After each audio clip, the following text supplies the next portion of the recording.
আসসালামু আলাইকুম everyone. I hope you are doing well. আগামীকালকে ইংলিশ পরীক্ষা। পরীক্ষাটা সবাই অবশ্যই ভালো দেবে, আই হোপ। আর কালকের পরীক্ষাটার জন্য আজকের এই রেকর্ডেড ক্লাসটা ইম্পর্ট্যান্ট। সো ক্লাসটা মনোযোগ দিয়ে করবা। ক্লাসটা একটু হয়তো লেন্দি হবে, কিন্তু ধৈর্য ধরে যারা করবে তারা কিন্তু পরীক্ষাতে ভালো করবে।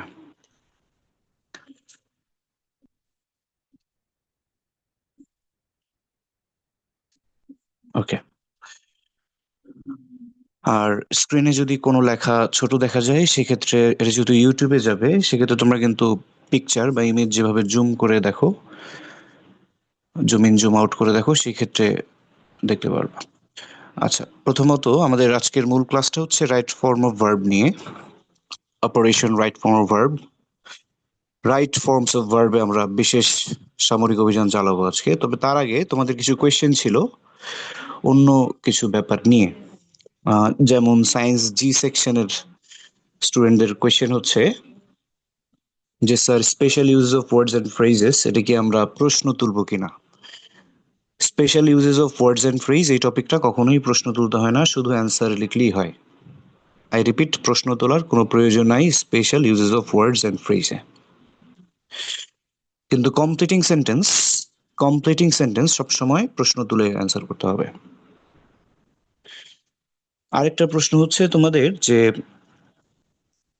মানে গত ক্লাস যেটা আমি নিয়েছিলাম special use of words and phrases এর এক্সেপশনাল কিছু ফ্রেজ ইডিয়মস নিয়ে, সেখান থেকে আহ, একজনের প্রবলেম ছিল, একজন বা একাধিক জনের প্রবলেম ছিল।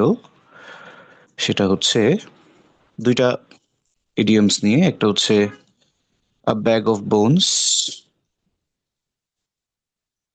আ ব্যাগ অফ বোনস, আরেকটা হচ্ছে beggar description. Beggar description, I think যে কনফিউশনটা তৈরি হয়েছে ওই যে বাজে অবস্থা, দুইটা দিয়েই বাজে অবস্থা বোঝায়, এই কারণে কনফিউশনটা তৈরি হয়েছে। তবে এখানে আসলে কনফিউশন তৈরি হওয়ার কিছু নাই। ব্যাগ অফ বোনস মানে আমি আরেকটা অর্থ যেটা বলেছিলাম, হাড্ডিসার বা জীর্ণ শীর্ণ বা খুবই চিকন, হাড্ডি দেখা যায় এরকম। কিন্তু বেগার ডেসক্রিপশনে কিন্তু এরকম কোনো অর্থ নাই। বেগার ডেসক্রিপশন মানে বর্ণনাতীত। আর বর্ণনাতীত মানে সবসময় যে খারাপ হবে, খারাপ বিষয় হবে সেটাই না, ভালো জিনিস হতে পারে। বেগার ডেসক্রিপশন, বেগার ডেসক্রিপশন মানে হচ্ছে আসলে ইনএবিলিটি টু ডিসক্রাইব, অর্থাৎ বর্ণনার করার যোগ্য না। সেটা অনেক ভালোও হতে পারে, ভালো জিনিস হতে পারে, বা কোনো সুন্দর জায়গা হতে পারে। যেমন আমি বলতে পারি কাশ্মীর বেগার্স ডিসক্রিপশন, অর্থাৎ the beauty of Kashmir beggars description. কাশ্মীরের সৌন্দর্য বর্ণনাতীত, মানে এটাকে ভাষায় প্রকাশ করার মধ্যে অ্যাবিলিটি নাই যিনি কথাটা বলছেন তার। ওকে, তাহলে এটা হচ্ছে বেগার ডিসক্রিপশন বা বর্ণনাতীত, ইনএবিলিটি। আমি যদি লিখি ইনএবিলিটি টু ডিসক্রাইব, সেটা ভালো খারাপ দুইটাই হতে পারে। সাধারণত খারাপ অর্থেই বেশি হয়, বা পরীক্ষায় যেভাবে আসে, যদি আসে, যখন আসে। আর ব্যাগ অফ বোনস হচ্ছে হাড্ডিসার, জীর্ণ শীর্ণ, খুবই চিকন, এরকম বোঝায়। আমরা কিছু সেন্টেন্স দেখলে এই ব্যাপারটা আরো ভালো বুঝবো। যেমন beggars description is use to express, আমরা এমসিকিউ কোয়েশ্চেন সলভ করি কয়েকটা, তাহলে এটা সম্পর্কে একদম ক্লিয়ার হয়ে যাব। বেগার ডেসক্রিপশন কি এক্সপ্রেস করতে ব্যবহার করা হয়? ফিজিক্যাল উইকনেস না, বেগার ডেসক্রিপশন ফিজিক্যাল উইকনেস বোঝাতে ব্যবহার করা হয় না। এক্সট্রিম থিননেস, থিন মানে কি চিকন বা পাতলা, অনেক চিকন বা পাতলা বোঝাতে বেগার ডেসক্রিপশন ব্যবহার করা হয় না।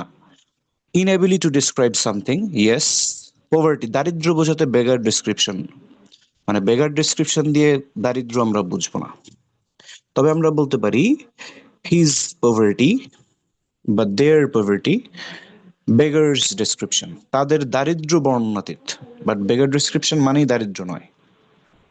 ওকে, আচ্ছা, আমরা এখান থেকে একটা সঠিক সেন্টেন্স বের করার চেষ্টা করি যে কোন সেন্টেন্সটা সঠিক। দ্য বেগার ডেসক্রিপশন শকড আস, বর্ণনাতীত বিষয়টা আমাদেরকে শক করেছে, আঘাত দিয়েছে। এটি কি হতে পারে নাকি? বর্ণনাতীত বর্ণনাতীত ব্যাপার আমাদেরকে শক দিয়েছে। এটা কি হয়? That doesn't make any sense. তাহলে A is not correct, right? He became beggars description. He became beggars description কি হয়? সে বর্ণনাতীত হয়ে গিয়েছিল। এটা কি হয়? হয় না। এখানে হতে পারে he became a bag of bones. He became a bag of bones মানে হচ্ছে সে হাড্ডিসার বা জীর্ণ শীর্ণ বা খুবই চিকন হয়ে গিয়েছিল, রাইট? তাহলে বি নাম্বারও ভুল, সে তো আর বর্ণনাতীত হয়ে যাবে না। দ্য সিন বেগার্স ডিসক্রিপশন, দৃশ্যটা বর্ণনাতীত, অর্থাৎ দৃশ্যটা ভাষায় বর্ণনা করে বোঝানো যাচ্ছে না, তাহলে সি নাম্বার কিন্তু বাক্য হতে পারে, অর্থাৎ correct sentence. The man বেগার description, লোকটি বর্ণনাতীত। লোকটি কি বর্ণনাতীত হয়? না।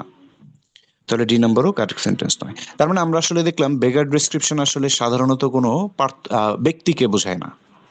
মানে কোনো ব্যক্তি তো আর বর্ণনাতীত হতে পারে না। তোমরা যদি বলো আলিফ স্যার বর্ণনাতীত, এটা ভুল কথা। বলতে হবে যে আলিফ স্যার যেভাবে ক্লাস নেয় সেটা বর্ণনাতীত। ওকে, নিজের ঢোল নিজে পিটানো হয়ে গেল, ব্লো ওয়ান্স ওন ট্রাম্পেট, সেটাতে আসতেছি একটু পরে। এনিওয়ে, যেটা হোক, বা আলিফ স্যার এতই খারাপ ক্লাস দেয় বা এতই বাজে পড়ায়, সেটা হচ্ছে বর্ণনাতীত। তাহলে the sufferings in Alif sir's class is beggars description. Okay, so আশা করি বুঝতে পেরেছো পার্থক্যগুলো।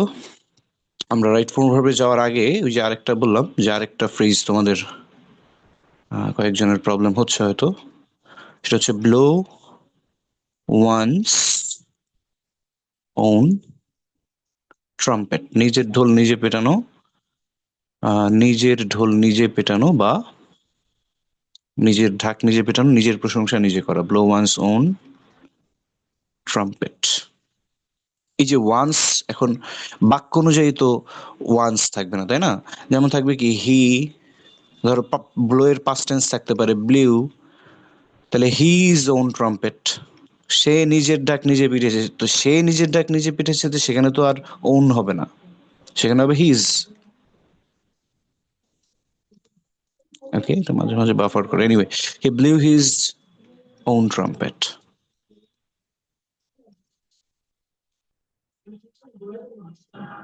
তাহলে হি ব্লিউ হিজ ওন ট্রাম্পেট, তাহলে এখানে হিজ হয়েছে কারণ সাবজেক্টটা হি, রাইট? তাহলে এখানে যদি আবার সি হয়, সি ব্লিউ, তাহলে হবে এখানে হার, তাহলে হবে ইউ ব্লো, তাহলে হবে ইয়োর ওন ট্রাম্পেট। তাহলে দে যদি হয় সাবজেক্ট, তারা নিজের ঢাক নিজে পিটেছে, দে ব্লো, নিজের ঢাক নিজে পিটায় বা নিজের প্রশংসা নিজে করে, দে ব্লো, তাহলে এখানে হবে দের ওন ট্রাম্পেট। এখন বাক্য অনুযায়ী তো এটা অনেক প্রণয়নী হতে পারে, দেয়ার হতে পারে সাবজেক্ট যদি দে হয়, ইউর হতে পারে সাবজেক্ট যদি ইউ হয়, হার হতে পারে সাবজেক্ট যদি সি হয়, হিজ হতে পারে সাবজেক্ট যদি হি হয়। এখন তাহলে আমরা একটা ফ্রেজটা বলবো কিভাবে? এতগুলো প্রোনাউন দিয়ে তো আর একটা ফ্রেজ শেখার প্রয়োজন নেই, এই জন্য আমরা সবগুলোর পরিবর্তে ওয়ান্স, শেখানোর সময় ওয়ান্সটা ব্যবহার করি বা শেখার সময় ওয়ান্সটা শিখে থাকি। I think it's clear. যদি না বুঝে থাকো, অনেকেই আছো যে একবারে একটা জিনিস বুঝতে পারো না, but there is no shame in that. Okay, আর এখানে সুবিধা হচ্ছে তুমি আবার রিপিটেডলি দেখে নিতে পারবা, যেটা বুঝো নাই সেটা সাথে সাথেই পেছনে একটু টেনে দেখে নিতে পারো, সমস্যা নেই। এনিওয়ে, সো এই ফ্রেজগুলো নিয়েই হচ্ছে তোমাদের প্রবলেম ছিল। আর একটা বিষয়ে প্রশ্ন করেছো সায়েন্স জি সেকশন থেকে, সেটা হচ্ছে email and rearrange. Email and rearrange, email and rearrange হচ্ছে ইমেইল, ইমেইল বইয়ে যেভাবে আছে, যেই ফরম্যাটে আছে, ইমেইল বইয়ে যেভাবে আছে, বইয়ে যেই ফরম্যাটে আছে, অর্থাৎ যেভাবে যেভাবে লেখা আছে ওভাবে লিখলেই হবে, সমস্যা নেই। আর রিঅ্যারেঞ্জ হচ্ছে আমরা কি করব? রিঅ্যারেঞ্জ হচ্ছে আমরা অবশ্যই যেটা করব সেটা হচ্ছে আমরা যথারীতি যেটা শিখেছি, যে খাতায় অ্যান্সার টু দ্য কোয়েশ্চেন বা অ্যান্সার টু কোয়েশ্চেন আমি যেটা শিখিয়েছি, যেভাবে শিখেছি সেভাবে লিখবা। তার নিচে একটা বক্স রাখতে হবে, 9-10-এ কিন্তু তোমরা করে এসছো অলমোস্ট সেম।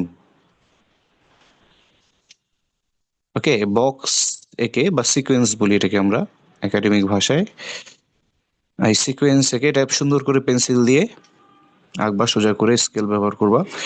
আমি এখানে দ্রুত এঁকে ফেললাম।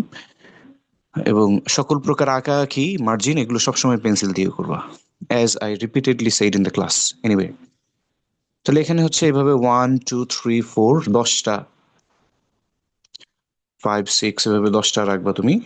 এখন তার নিচে অ্যান্সার গুলো লিখবা, বি সি ডি, যেভাবে সিকোয়েন্সটা হয়, B C D E F, যেভাবে হয়।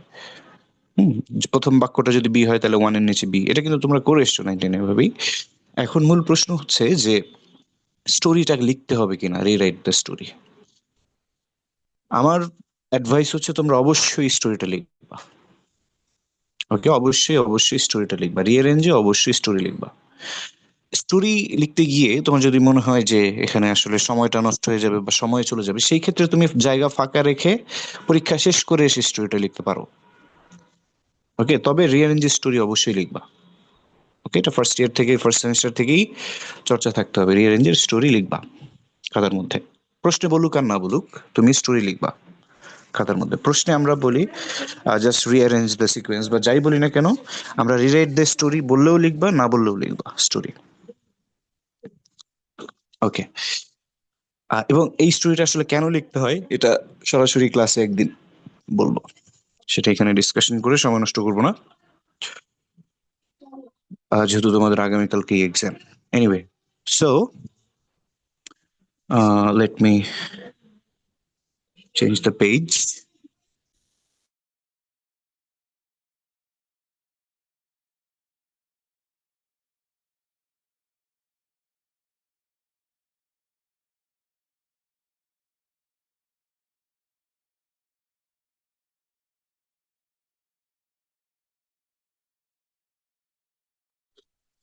আচ্ছা, রেকর্ডিং এর কোথাও কোথাও যদি পজ হয়ে যায় বা দেখো আমি কিছু বলছি না, সেক্ষেত্রে তোমরা একটু টেনে দেখবা যে কোথা থেকে আবার সাউন্ড পাওয়া যাচ্ছে। ওকে, সো আমরা আজকের মূল প্রবলেমে চলে যাই, যে প্রবলেমটা হচ্ছে রাইট ফর্ম অফ ভার্ব। এই প্রবলেমগুলো মূলত তোমাদের থেকেই নেওয়া, তোমাদের সেট থেকে সিলেক্ট করা। তোমরা যারা ইন্ডিভিজুয়াল অথবা গ্রুপে যে প্রবলেমগুলো বলেছো, সেই প্রবলেমগুলোই আমরা সলভ করব। আর এখানে যদি লেখাগুলো ছোট দেখা যায়, সেক্ষেত্রে তোমরা কিন্তু ইউটিউব থেকে আমরা ছবি যেভাবে জুম ইন জুম আউট করি সেভাবে দেখে নিতে পারবা। আচ্ছা, ঠিক আছে। তো প্রথম প্রবলেম হচ্ছে, তোমরা যেটা মার্ক করেছো সেটা হচ্ছে নাম্বার 4, কোয়েশ্চেন নাম্বার 4 এর নাম্বার ই। এবং আমরা দেখতে পাচ্ছি যে এখানে লেখা আছে সার্ভাইভ, অর্থাৎ ব্র্যাকেটে ভার্বটা দেওয়া আছে সার্ভাইভ। এখানে আমরা রাইট ফর্ম ভার্ব যেভাবে অ্যান্সার করা শিখেছি, যে প্রথমেই আমাদেরকে চিন্তা করতে হবে যে ফাইনাইট নাকি নন ফাইনাইট। তাহলে এখানে দেখো, এই বাক্যে আমাদেরকে ফাইনাইট ভার্ব ব্যবহার করতে হবে, কারণ এই অংশে কোনো ফাইনাইট ভার্ব নাই, অর্থাৎ আমাদেরকেই টেন্স প্রকাশ করতে হবে। এখন ফাইনাইট ভার্ব চিন্তা করতে গেলে আমাদেরকে প্রথমেই চিন্তা করতে হবে টেন্স। ওকে, তাহলে আমরা এটা এটা যেহেতু প্যাসেজটা বই নিয়ে কথা বলছে, অর্থাৎ বই কি করে না করে, তাহলে এগুলো সবই হচ্ছে প্রেজেন্ট টেন্সে। কারণ বই কি করে, আমাদেরকে কিভাবে সাহায্য করে বা কি করে না, এটা সবসময় বর্তমান, right? So that is Y এটা হবে প্রেজেন্ট টেন্সে। তাহলে প্রেজেন্ট টেন্সে যদি আমরা লিখতে চাই, তাহলে সার্ভাইভ, আমি বলেছি ব্র্যাকেটে সবসময় ভার্বের বেস ফর্মটা দেয়া থাকবে, ব্র্যাকেটে সবসময় বেস ফর্মটা দেয়া থাকবে। মাঝে মাঝে ইনফিনিটিভ ফর্ম দিতে পারে, বাট এটা খুবই রেয়ার কেস, এটা উচিত না। ব্র্যাকেটে সবসময় বেস ফর্ম দেওয়া উচিত, কিছু কিছু ক্ষেত্রে অনেক সময় তারা ইনফিনিটিভ ফর্ম দিয়ে দিতে পারে, তো তোমরা ধরে নিবা বেস ফর্ম। হ্যাঁ, ধরো এখানে মাঝে মাঝে এই যে টু সার্ভাইভ ব্র্যাকেটের মধ্যে লিখে দিতে পারে, এটা ঠিক না, তারপরেও লিখে দিতে পারে, এরকম কিছু কোয়েশ্চেন দেখা গেছে। এনিওয়ে, তাহলে এই যে সার্ভাইভ বেস ফর্ম, তাহলে সার্ভাইভের প্রেজেন্ট ফর্ম কি? সার্ভাইভের প্রেজেন্ট ফর্ম হচ্ছে সার্ভাইভ, অথবা যদি সাবজেক্ট থার্ড পারসন সিঙ্গুলার হয় সেক্ষেত্রে হতে পারে সার্ভাইভস। এখন সাবজেক্ট কি থার্ড পারসন সিঙ্গুলার? আমরা ভার্বের ঠিক আগেই এখানে সাবজেক্ট দেখতে পাচ্ছি বুকস, তাহলে বুকস তো অবশ্যই সিঙ্গুলার না, রাইট? বুকস হচ্ছে প্লুরাল, তাহলে বুকস যেহেতু প্লুরাল, তাহলে বুকসের সাথে কি হবে? Survive, right? ক্লাসে বলেছিলাম, মনে আছে? নাউনের সাথে যখন এস বাই এস হয়, নাউনটা হবে প্লুরাল, ভার্বের সাথে যখন এস বাই এস হবে, ভার্বটা হবে সিঙ্গুলার।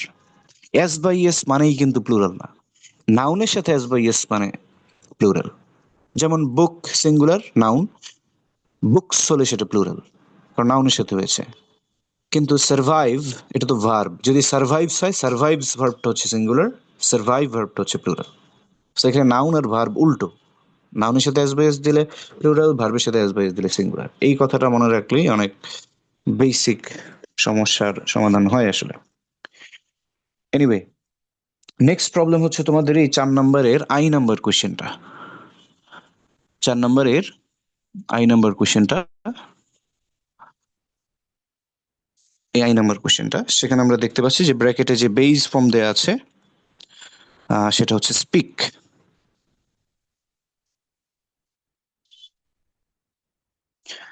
এখানে আমাদেরকে তাহলে প্রথমেই চিন্তা করতে হবে যে ফাইনাইট নাকি নন ফাইনাইট, রাইট? তো এখানে আমরা দেখব যে বাক্যটা যা বোঝানো হচ্ছে, বাক্যটা বোঝাচ্ছে হচ্ছে, ভালো করে খেয়াল করো, ভালো করে খেয়াল করে দেখো, হোয়াট ড্যাশ থট, এখানে ঢাকা পড়ে গিয়েছে। Anyway, আমি বই থেকে পড়ে শোনাচ্ছি, তোমরা আবার বলছি জুম ইন জুম আউট করে কিন্তু বড় ছোট করে দেখে নিতে পারবা। What dash then thought or said still dash to us, অর্থাৎ বলা হচ্ছে যে আগে আহ, পৃথিবীতে অর্থাৎ ইতিহাসে বা সভ্যতায় দার্শনিকরা বা বড় বড় ব্যক্তিরা আগে যেটা চিন্তা করেছে সেটা কিন্তু এখনো আমরা জানতে পারি, বা সেই ব্যাপারগুলো, সেই থিওরিগুলো, তাদের আবিষ্কারগুলো, তাদের তত্ত্বগুলো, তাদের জ্ঞানগুলো যেন এখনো আমাদের সাথে কথা বলে। তো এখন আমাদের সাথে কথা বলে কিভাবে? ওই যে বইয়ের মাধ্যমে, রাইট? সক্রেটিসের নয়, ধরো প্লেটোর দ্য রিপাবলিক বইটা যদি তুমি পড়ো, তাহলে প্লেটো মানে তার চিন্তা চেতনাগুলো আমাদেরকে যেন বলছেন এখন বইয়ের মাধ্যমে, রাইট? তাহলে what was then thought or said still, এখনো কথা বলে, স্পিক্স টু আস, রাইট? এখনো বলে, তাহলে প্রেজেন্ট ফর্ম। আমরা চিন্তা করলাম যে এখানে ফাইনাইট ভার্ব লাগবে, কারণ এখানে দুইটা ক্লজ, দুইটা ক্লজ হচ্ছে, আমি যদি দুইটা ক্লজ ব্যাখ্যা করতে চাই, তাহলে হোয়াট ওয়াজ দেন থট, এটা একটা ক্লজ, আর স্টিল স্পিক্স টু আস, অর্থাৎ আগের চিন্তাগুলো যেন এখন আমাদের সাথে কথা বলে, তাহলে স্টিল কথা বলে, তাহলে এই অংশে আমাদের ফাইনাইট ভার্ব লাগবে এবং অ্যান্সারটা হবে স্পিক্স। কেন স্পিক্স হবে? কারণ কোনো অ্যাবস্ট্রাক্ট সাবজেক্ট আমাদের সাথে কে কথা বলে? What was then thought, what was then thought, অর্থাৎ আগে অতীতে যা কিছু চিন্তা করা হয়েছে। তাহলে এই যে স্পিক্স ভার্বটার সাবজেক্ট হচ্ছে এই পুরো অংশটা, হোয়াট ওয়াজ দেন থট, এরকম পুরো একটা ক্লজ নিজেই যখন সাবজেক্ট হবে তখন কিন্তু সেটাকে থার্ড পারসন সিঙ্গুলার হিসেবে আমরা ধরে নেব, রাইট? তোমরা হয়তো অনেকে বুঝতেছো না, আমি একটা সহজ এক্সাম্পল দিয়ে বোঝাই। ধরো, that he is honest is known to us, সে যে সৎ এটা আমরা জানি। That he is honest is known to us, এখানে যদি ইজ এর জায়গায় গ্যাপ দিতাম, ব্র্যাকেটে দিতাম বি, তাহলে এখানে ইজ হতো। কেন হতো?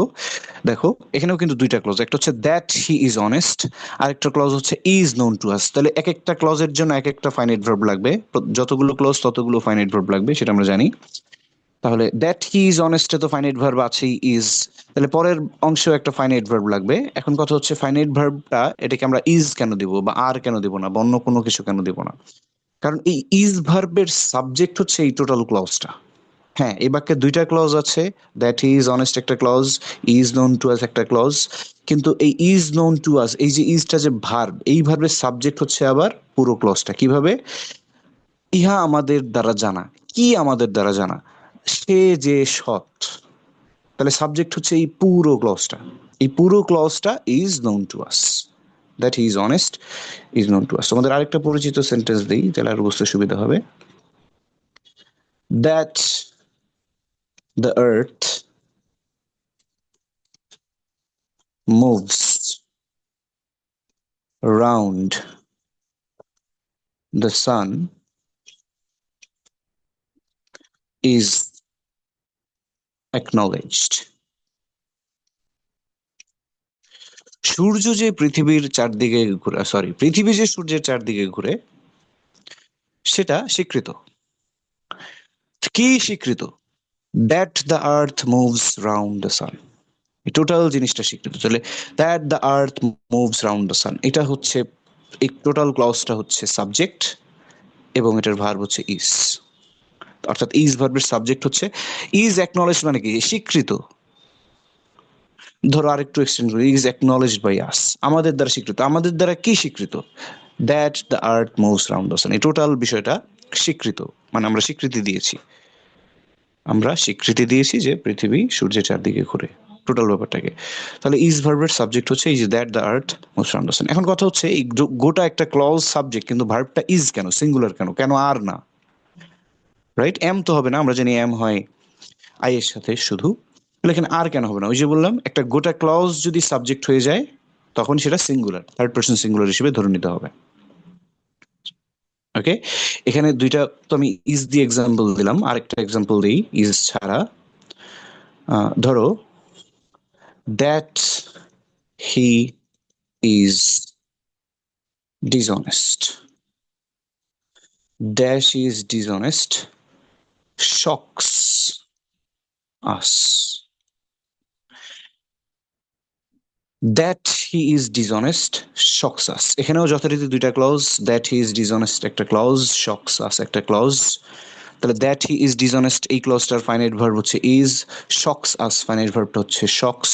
এখন কথা হচ্ছে এই শক্সটা যে ফাইনাইট ভার্ব, তার সাবজেক্টকে, তাহলে আমাদেরকে শক দেয় কি, আঘাত দেয় কি, সে যে অসৎ, এই ব্যাপারটা আমাদেরকে আঘাত দেয়। তাহলে এই যে total that he is dishonest, এটা হচ্ছে সাবজেক্ট, এই শকস ভার্বটার সাবজেক্ট।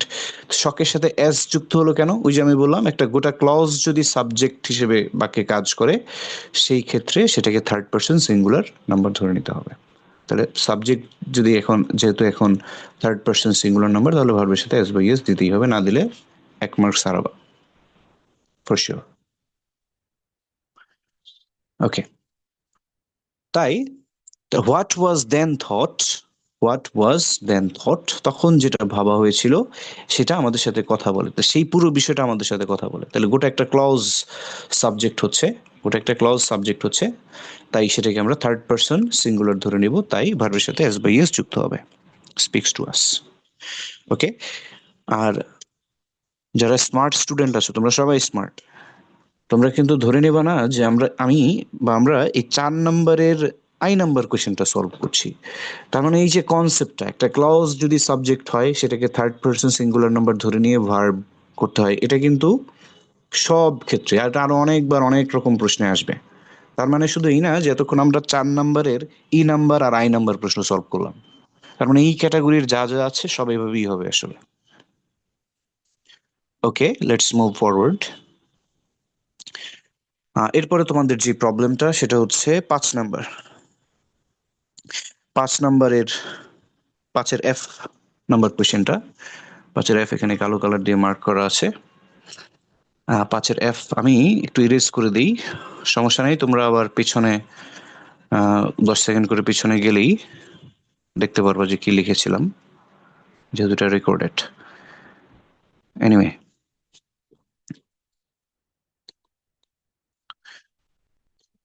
5 নম্বরের F নাম্বারটা খেয়াল করো। 5 নম্বরের F নাম্বারটাও খুব সহজ সমাধান।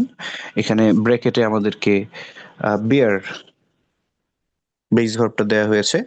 তাহলে সাম অফ দ্য ফেস্টিভ্যালস, এর আগে সাবজেক্টটা হচ্ছে সাম অফ দ্য ফেস্টিভ্যালস, তাহলে আমাদের ব্র্যাকেটে হচ্ছে বিয়ার। এখানে আমরা যথারীতি চিন্তা করবো ফাইনাইট নাকি নন ফাইনাইট, চিন্তা করে দেখবো যেখানে আসলে ফাইনাইট ভার্ব হবে, এবং আমরা অ্যাক্টিভ নাকি প্যাসিভ চিন্তা করে দেখবো, এখানে অ্যাক্টিভ হবে, এবং টেন্সে চিন্তা করে দেখবো যেখানেও আসলে প্রেজেন্ট ইনডিফিনিট টেন্সই হবে, তাহলে বিয়ার অথবা বিয়ার্স হতে পারে প্রেজেন্ট ইনডিফিনিট টেন্সে। এখন সাম অফ দ্য ফেস্টিভ্যালস, এখানে এই সাবজেক্ট যদি থার্ড পার্সন সিঙ্গুলার হয় তাহলে বিয়ার্স হবে, সাবজেক্ট যদি থার্ড পার্সন সিঙ্গুলার না হয় তাহলে হবে বিয়ার। এখন কথা হচ্ছে সাবজেক্ট কে, এখানে সাবজেক্ট কি সাম নাকি ফেস্টিভ্যালস? তোমাদেরকে ক্লাসে শিখিয়েছিলাম, মনে আছে কিনা জানি না, যে বাক্যে যদি কোথাও প্রিপোজিশন পাও শুরুর দিকে, বাক্যের প্রথম প্রিপোজিশনের আগে যেটা থাকবে সেটাই হচ্ছে সাবজেক্ট, বাকিটা বাদ, বাকিটাকে সাবজেক্ট হিসেবে নিব না। এটা হচ্ছে 95% ক্ষেত্রে ট্রু। ওকে, প্রিপোজিশনের আগেরটা হবে সাবজেক্ট, তাহলে এখানে সাবজেক্ট হচ্ছে কি, সাম, রাইট? এখন সাম মানে কি, কিছু, তো কিছুর মধ্যে কি একজন বা একটি থাকে? একটি বা একজন থাকলে আমরা বলি কিছু সংখ্যক বা কিছু না, তাহলে এটা হচ্ছে অবশ্যই ওয়ান প্লাস, অর্থাৎ প্লুরাল। তাহলে এখানে সাম সাবজেক্টটা হচ্ছে থার্ড পারসন সিঙ্গুলার না, কারণ এটা প্লুরাল। তাহলে যেহেতু এটা প্লুরাল, তাহলে অ্যান্সারটা হবে বের। ওকে, সাম অফ দ্য ফেস্টিভ্যালস বের দ্য মার্ক। ওকে, এখন বলতে পারো স্যার আমরা যদি ফেস্টিভ্যালস কেও সাবজেক্ট হিসেবে ধরে নিই সেই ক্ষেত্রেও তো প্লুরাল হয়, ফেস্টিভ্যালস কে এখানে আমরা কোনোভাবেই সাবজেক্ট হিসেবে ধরে নিব না, সে সিঙ্গুলার হোক বা প্লুরাল হোক। Okay, I hope I made it clear. তোমাদের নেক্সট প্রবলেম হচ্ছে পাঁচের আই নাম্বারটা, ফাইভের আই, রেড কালি দিলে দেখবা। পাঁচের আই নাম্বারটা হচ্ছে নেক্সট প্রবলেম, যেখানে ভার্বটা হচ্ছে, বেস ভার্বটা হচ্ছে গট। আচ্ছা, তাহলে দ্য ফেস্টিভ্যালস ড্যাশ গট বা গেট বা গেটস কি হবে আসলে? The festivals that, the festivals which dash started. Okay, তাহলে ফেস্টিভ্যাল বা উৎসব যেটা শুরু হয়েছিল, পাস্ট টেন্স, তাহলে গেটের পাস্ট টেন্স হচ্ছে goat.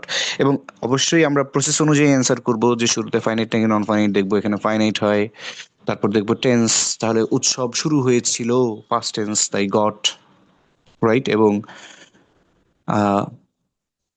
Goat, get, got, gotten, right, এই ফর্মগুলো তো অ্যাটলিস্ট জানতে হবে। এখন গেটের পাস্ট যে গট, এটা যদি তুমি না জানো তাহলে কিন্তু অ্যান্সার করতে পারবে না।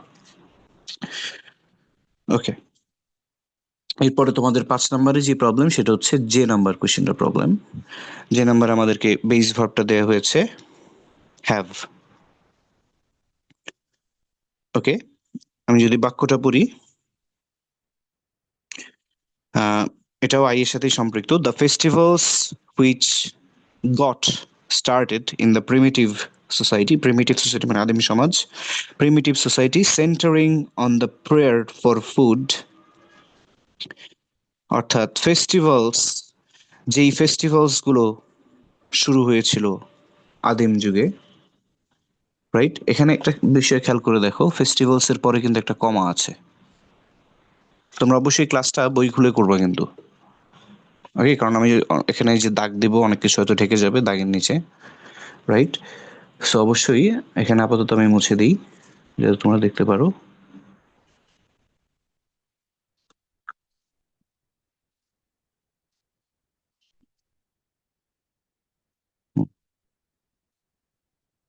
এই যে ফেস্টিভ্যালস এর পরে কমা আছে, তার মানে ফেস্টিভ্যালস এর পরে কমা মানে এখানে একটা ক্লজ হচ্ছে এই যে which got started in the primitive society centering on the prayer, এই পর্যন্ত, ফর ফুড এই পর্যন্ত। তার মানে এই ফেস্টিভ্যালস এর ভার্বটা কিন্তু এখনো দেয়া হয়নি, রাইট। তাহলে ফেস্টিভ্যালস এর ভার্বটা দিতে হবে। তাহলে ফেস্টিভ্যালস যেহেতু প্লুরাল, তাহলে প্লুরালের সাথে কি হয়, অনলি থার্ড পারসন সিঙ্গুলারের সাথে হ্যাজ হয়, আর বাকি সবার সাথে হ্যাভ হয়। তাহলে ফেস্টিভ্যালস যেহেতু থার্ড পারসন সিঙ্গুলার না, সেই ক্ষেত্রে ভার্বটা হবে have. Have now been filled. তোমাদের কে নাম্বারটাও প্রবলেম ছিল অনেকের, তোমাদের কে নাম্বারটাও অনেকের প্রবলেম ছিল। তো সেই ক্ষেত্রে have now been killed, sorry kill না, filled with various colours and varieties. অর্থাৎ আদিম যুগে যেসব উৎসবগুলো পালিত হতো সেগুলোকে এখন আরো পরিপূর্ণ করা হয়েছে, আরো এক্সটেন্ড করা হয়েছে, পরিপূর্ণ করা হয়েছে কালারফুল ভাবে বা ভিন্ন, বিভিন্ন বিচিত্র ওয়েতে। আগের উৎসবগুলো এখন বিচিত্র ওয়েতে পালন করা হয়, এটা এখানে বলছে, এই টেক্সটে এই কথাটা বলছে। এটা কি সত্য নাকি মিথ্যা আমাদের দরকার নেই সেই আলাপে যাওয়ার। এনিওয়ে, সো এই যে হ্যাভ নাও, কে নাম্বারটার অ্যান্সার হবে এখানে ফিল্ড। কেন? ফেস্টিভ্যাল গুলোকে পূর্ণ করা হয়েছে। একটা তো আমরা হ্যাভ দিলাম এবং আমরা দেখবো তাহলে হ্যাভ আছে, বিন আছে, বিনের পরে, বিনের পরে হয় ভার্ব প্লাস আইএনজি, মানে বিন শব্দটার পরে হয় হচ্ছে ভার্ব প্লাস আইএনজি হবে অথবা ভার্ব থ্রি হবে। বিনের পরে হয় ভার্ব প্লাস আইএনজি বা verb three, right. Verb plus ING কিভাবে? ওই যে প্রেজেন্ট পারফেক্ট কন্টিনিউয়াস টেন্সে I have been doing this for 3 days, okay. আর ভার্ব থ্রি হবে কখন? পারফেক্ট প্রেজেন্ট পারফেক্টের প্যাসিভে বা পাস্ট পারফেক্টের প্যাসিভে, প্যাসিভের ক্ষেত্রে বিন এর পরে ভার্ব টু হবে, যেমন it has been done, right? তাহলে এখানে যেহেতু আহ, এখানে প্রেজেন্ট পারফেক্ট কন্টিনিউয়াস টেন্সের কোনো কিছু নাই, তাহলে বিন এর পরে ভার্ব আছে, তাহলে সেটা ভার্ব থ্রি দিয়ে দেবা, ফিল্ড। সহজ। এই যে বিন আছে, বিন আছে, ভার্ব থ্রি দিয়ে দেবো আমরা। ওকে, জুমের মিটিং তো আর 7 মিনিটের মতো দেখাচ্ছে। এনিওয়ে আমরা পার্ট টু দরকার হয় করবো এটার, সমস্যা নেই। আচ্ছা, তাহলে 5 নাম্বার পর্যন্ত তোমাদের এই ছিল প্রবলেম। আমি আবার একটু মুছে দিই, আবার বলে দিচ্ছি যাদের দরকার তারা হচ্ছে এটা পেছনে টেনে দেখে নিবা যে কি লিখেছিলাম, যদি দরকার হয়। এরপরে তোমাদের প্রবলেম হচ্ছে নাম্বার 6। নাম্বার 6, নাম্বার 6 এর এফ নাম্বারটা হচ্ছে তোমাদের প্রবলেম। 6 এর F, people in rural areas. People in rural areas dash fill the people in rural areas. People in rural areas, খেয়াল করে দেখো, পিপল,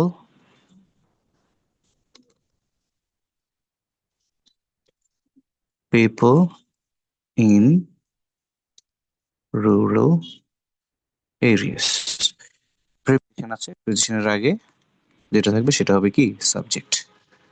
তাহলে পিপল অনুযায়ী আমাদেরকে এখানে ভার্ব বসাতে হবে, রাইট? 6 এর নাম্বারটা পিপল অনুযায়ী ভার্ব বসাতে হবে। তাহলে পিপল, পিপল তো থার্ড পারসন সিঙ্গুলার না, এবং তোমরা যখন ওই যে প্রসেস অনুযায়ী চিন্তা করবে যে ফাইনাইট নাকি নন ফাইনাইট, তারপর টেন্স, এখানে দেখবা ফাইনাইট দিতে হবে, তারপর প্রেজেন্ট টেন্স দিতে হবে। তাহলে প্রেজেন্ট টেন্সের প্রশ্ন হচ্ছে ফিল নাকি ফিলস।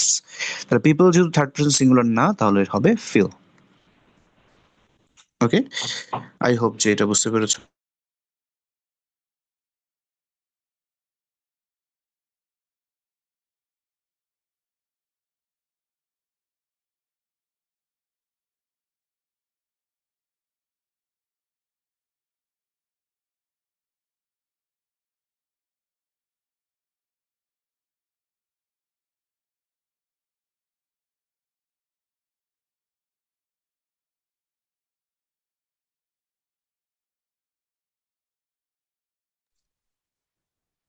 ওকে, যদি কোথাও পজ পাও তো সেটা টেনে টেনে দেখে নেবা। এনিওয়ে,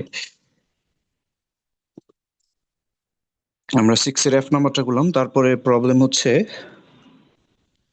6 এর জি।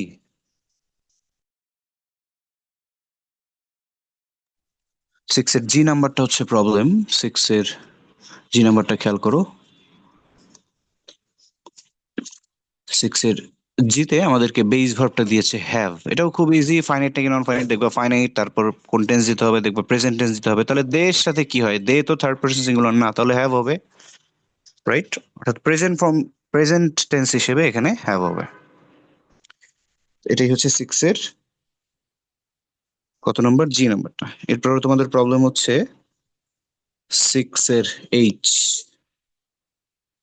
6 এর এইচ এখানে ক্লু দিয়ে দিয়েছে যে এখানে নট অর্থাৎ নেগেটিভ হবে, নট বাই। মূল ভার্বটা হচ্ছে বাই, আর নট দিয়ে বুঝিয়ে দিল যে এখানে নেগেটিভ দিতে হবে।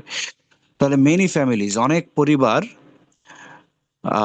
নট বাই মানে কিনতে পারে না, এনাফ হেলদি ফুড কিনতে পারে না, তাহলে many families can not by.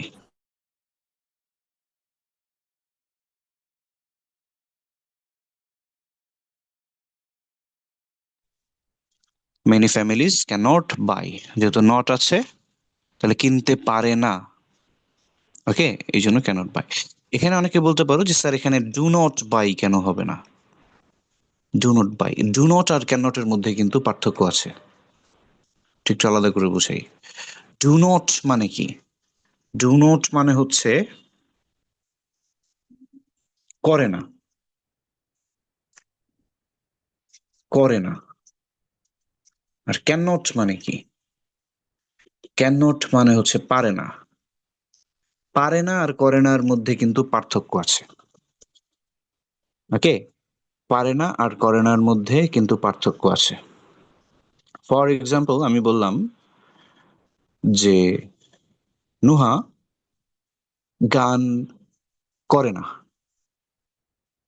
আরেকটা বাক্য হচ্ছে নুহা গান পারে না। পার্থক্য আছে। নুহা গান করে না এটার মানে কিন্তু হচ্ছে সে পারে, মেবি সে পারে কিন্তু করে না। কেন করে না? তার ইচ্ছা। মেবি তার ইচ্ছা, এই জন্য সে করে না, বাট পারে। আর ক্যান নট, নুহা গান পারে না, নুহা ক্যান নট সিং মানে সে পারেই না, তার অ্যাবিলিটিই নেই। করা না করার প্রশ্নই আসে না। রাইট? তাহলে ফ্যামিলি কি খাদ্য কিনে না নাকি কিনতে পারে না? গরিব পরিবারগুলো খাদ্য কেনে না নাকি কিনতে পারে না? অবশ্যই পারে না। গরিব পরিবারগুলো খাদ্য কিনতে পারে কিন্তু কিনে না, ব্যাপারটা কি এরকম? না, তাহলে ডু নট বাই হবে না, হবে ক্যান নট বাই। তাহলে এটা ছিল সিক্স এর এইচ নাম্বারটা। সিক্স এর এইচ নাম্বারটা। এরপরে তোমাদের প্রবলেম হচ্ছে সিক্স এর আই নাম্বারটা। সিক্স এর আই নাম্বারটা খুব সহজ। তুমি যদি কোথাও ক্যান নট হেল্প পাও, ক্যান নট হেল্প বা কুড নট হেল্প পাও, ক্যান নট হেল্প বা কুড নট হেল্প যদি পাও, ধরো কোথাও ক্যান নট হেল্প বা এটা কুড নট হতে পারে, টেন্স চেঞ্জ হয়ে ক্যান নট হেল্প বা কুড নট হেল্প পাও, অবশ্যই এটার পরে ভার্ব প্লাস আইএনজি। চোখ বন্ধ করে ক্যান নট হেল্প বা কুড নট হেল্প এর ভার্ব প্লাস আইএনজি। কিন্তু যদি পাও can not but, can not but অথবা কুড নট বাট, বাট যদি পাও তাহলে সেই ক্ষেত্রে হবে ভার্বের বেস ফর্ম। আর can not help could not help এর পরে কোনো ভার্ব আসলে ভার্ব প্লাস আইএনজি। খবরদার, হেল্পের পরে কিন্তু, শুধু হেল্পের পরে কিন্তু ভার্ব প্লাস আইএনজি হবে না। ক্যান নট হেল্প বা কুড নট হেল্প থাকলে এরপরে হবে verb plus ING. Can not but বা কুড নট বাট থাকলে তারপরে হবে ভার্বের বেস ফর্ম। ওকে? শুধু হেল্প থাকলে কি হবে? শুধু হেল্প থাকলে কি হবে মনে আছে? শিখিয়েছিলাম বেয়ার ইনফিনিটিভ ক্লাসে। শুধু হেল্প থাকলে ক্যান নট হেল্প বা কুড নট, শুধু হেল্প থাকলে যেমন I helped him dash bracketed do it. তাহলে হেল্প, হেল্প আছে তারপরে ভার্ব আসতেছে, তাহলে কি তুমি এটা কি ডুইং দিবা? না, ক্যান নট হেল্প তো নাই। যদি হতো I can not help him doing it, সেখানে ডুইং হতো। বা আই ক্যানট হেল্প লাফিং, আই কুড নট হেল্প লাফিং, I could not help talking. কিন্তু এখানে তো ক্যান নট বা কুড নট নাই, এখানে শুধু হেল্প আছে। তাহলে এই হেল্পের ক্ষেত্রে কিন্তু এখানে ওই যে শিখেছিলাম যে বেয়ার ইনফিনিটিভ হয় টু ছাড়া ইনফিনিটিভ, অর্থাৎ টুটা উজ্জ থাকবে, দেওয়া যাবে না, সেখানে কিন্তু হবে শুধু বেস ফর্ম। তো ক্যানট হেল্প বা কুড নট হেল্পের পরে হবে verb plus ING, can't but could not বাটের পরে হবে ভার্বের বেস ফর্ম। ওকে, মিটিংটা শেষ হয়ে যাবে, আমরা নতুন পার্ট টু করে সেটা আমি আপলোড করে দেব, সমস্যা নাই। ছয় নম্বরের পরের যে প্রবলেমটা সেটা হচ্ছে এল নাম্বার।